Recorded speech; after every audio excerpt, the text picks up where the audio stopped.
So hello everyone, I welcome you all to Let's Crack UPSC CSE. So in this session we will try to understand एक बहुत ही एक important movement चल रहा है and we call this as right to repair movement. Right to repair movement. अब ये जो session है इस सेशन में हम लोग डिस्कस करेंगे कि right to repair movement है क्या, इसका पर्पस क्या है, एनवायरमेंटल एस्पेक्ट से ये मूवमेंट कैसे रिलेटेड है, इंटरनेशनल लेवल पे जो कदम उठाए गए हैं वो कौन कौन से कदम हैं और जो बड़ी बड़ी कंपनीज़ हैं वो इसको क्यों अपोज कर रही हैं और आखिरी में क्या पॉसिबल प्रीलिम्स का प्रश्न बन सकता है इस टॉपिक से, that we are also going to discuss. So this session is presented by me, my name is Saurabh Pandey. So let's start. Right to repair movement की बात किया जाए तो किसी भी अगर एवरेज कंज्यूमर की बात करते हैं और वो किसी भी अगर इलेक्ट्रॉनिक गैजेट या इलेक्ट्रॉनिक इक्विपमेंट को बाय करता है तो धीरे धीरे अगर आपने किसी फ़ोन को भी बाय किया है तो 5-6 महीने में उसकी जो फंक्शनिंग है वो अफेक्ट होने लग जाएगी. फ़ोन आपका धीरे धीरे एब्सोल्यूट या पुराना होता जाएगा और फिर आप अट्रैक्ट किसकी तरफ होते हो, एक नए फ़ोन की तरफ या नए किसी भी इलेक्ट्रॉनिक गैजेट की तरफ आप अट्रैक्ट होते हो. दूसरा ये भी है कि एक ऐसा पॉइंट भी आ जाता है कि कई बार ऐसा पॉसिबिलिटी होता है कि जैसे अगर आप फ़ोन या किसी भी इलेक्ट्रॉनिक गैजेट को अगर आप यूज़ कर रहे हो और उसमें एक फंक्शनिंग आपकी ख़राब हो जाती है, जैसे अगर आपने एप्पल का फ़ोन ख़रीदा है और उसमें कोई एक ऐसा पार्ट है जो कार्य नहीं कर रहा है तो उससे क्या होगा कि आपको जब उस पार्ट को आप रिप्लेस करना चाहोगे तो एक तो कॉस्टली होगा और बहुत ही लिमिटेड जगहें होंगी जो कि एप्पल कंपनी के द्वारा स्पॉन्सर्ड या एप्पल कंपनी की ही होंगी जहाँ पे आप अपने उस फ़ोन को सही करा सकते हो, जो कि एक बहुत कॉस्टली भी हो सकता है. अगर आप उसको सही नहीं कराते हो तो व्हाट विल हैपन कि उस फ़ोन को आप इस्तेमाल नहीं कर सकते हो. तो as a result of which what will happen कि आपको नया फ़ोन लेना पड़ सकता है. तो ये एक बहुत ऐसी बड़ी साइकिल है जिस वजह से बड़ी बड़ी जो कंपनीज़ हैं वो अपने प्रोडक्ट के लिए जो मार्केट है उसको मेंटेन करके रखती हैं.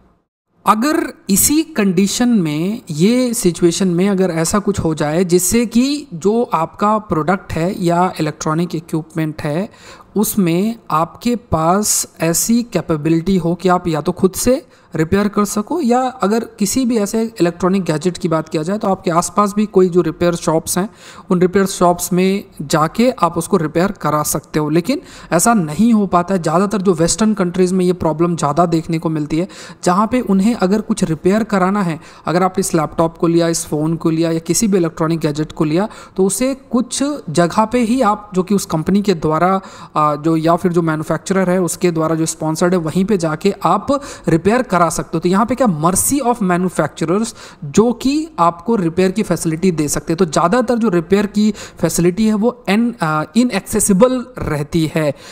इसके लिए एक रीज़न ये भी हो जाता है कि जिन इक्विपमेंट्स का ज़रूरत पड़ेगा अगर किसी भी डिवाइस को रिपेयर करना है और उसके लिए जो इक्विपमेंट का ज़रूरत रहता है वो नॉर्मल जो रिपेयर शॉप्स हैं वहाँ पे अवेलेबल नहीं रहेंगी.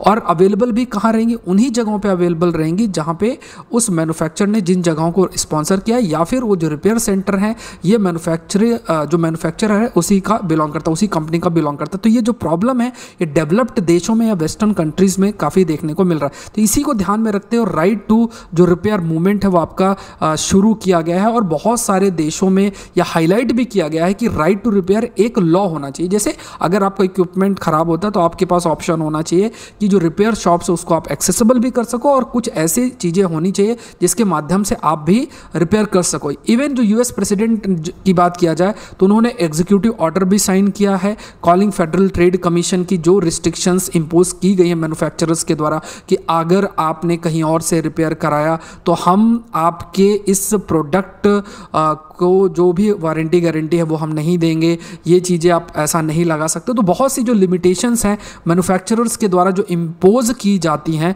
उन रिस्ट्रिक्शंस को इम्पोज जो की गई हैं उनको हटाना, इसके लिए भी यूएस प्रेसिडेंट ने एग्जीक्यूटिव ऑर्डर भी साइन किया है.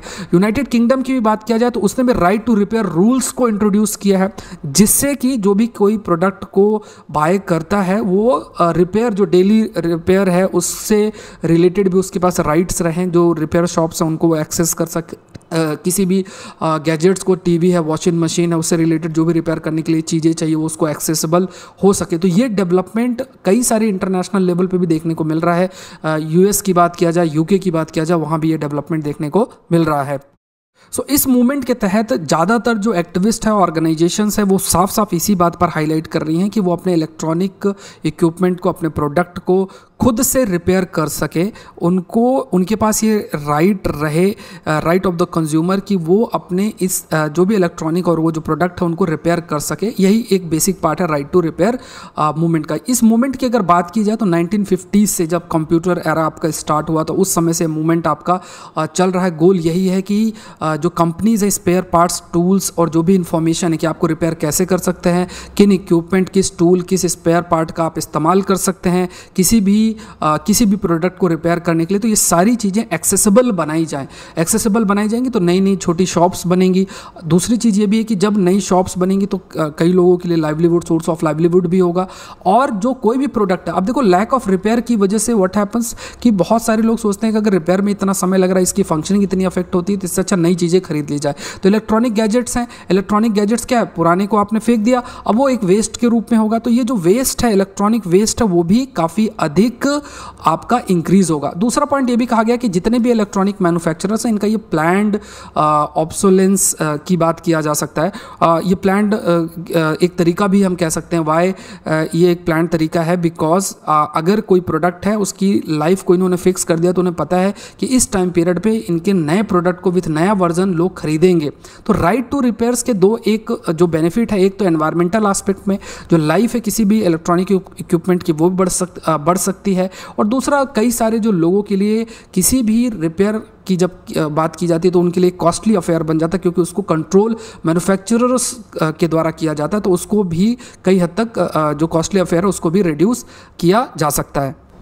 अब अगर बात की जाए कि जो इलेक्ट्रॉनिक मैन्युफैक्चरर्स हैं वो इसको काफ़ी अपोज भी कर रहे हैं। वाई दे आर अपोजिंग, जैसे एप्पल है, माइक्रोसॉफ्ट है, अमेजन है, टेस्ला है, बड़ी बड़ी जो कंपनीज हैं, उन्होंने इस राइट टू रिपेयर मूवमेंट को काफ़ी ज़्यादा वी कैन से अपोज भी किया। वाई वो अपोज कर रहे हैं कि उनको ये है कि अगर हमने ये बता दिया कि कैसे आपको रिपेयर करना, अगर हमने ये बता दिया कि ये डिवाइसेस होते हैं, तो यहाँ पे जो IP है, इंटेलेक्चुअल प्रॉपर्टी है, वो हम IP जो इंटेलेक्चुअल प्रॉपर्टी राइट्स है वो थर्ड पार्टी को हम शेयर कर रहे हैं।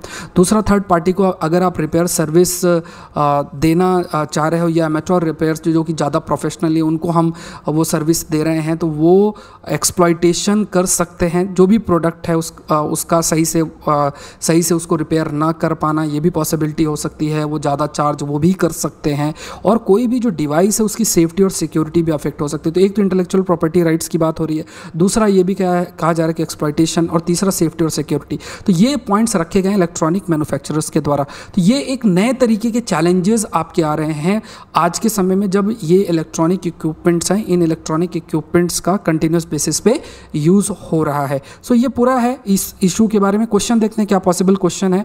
इससे पहले लेट मी इन्फॉर्म यू, आज आखिरी दिन है आपका अनअकैडमी का एक ग्रेट ऑफर, अल्टीमेट ऑफर, उसका बेनिफिट उठाने के लिए आप एग्रीकल्चर ऑप्शनल के लिए मुझसे जुड़ सकते हैं। अभी स्टार्ट ही हुआ है, एक ही क्लास आपकी हुई है।